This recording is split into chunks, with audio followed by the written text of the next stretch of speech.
তাদের মধ্যে যদি বয়স্ক বা অসুস্থ কেউ থাকেন,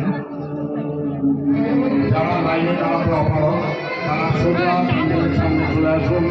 ওখানে আমাদের ভলেন্টিয়ার, এগুলো বোতল, তাদের লাইনে দাঁড়াতে হবে না, আমাদের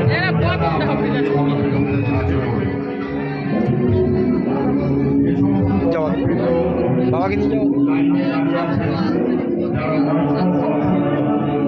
হ্যাঁ দাঁড়া দাঁড়া, তুমি বাবা এক জায়গায় দিদি একটু সোজান না।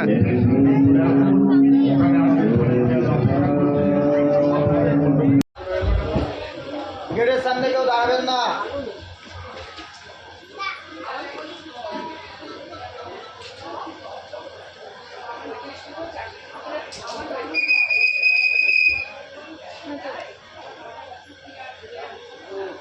হবে না তো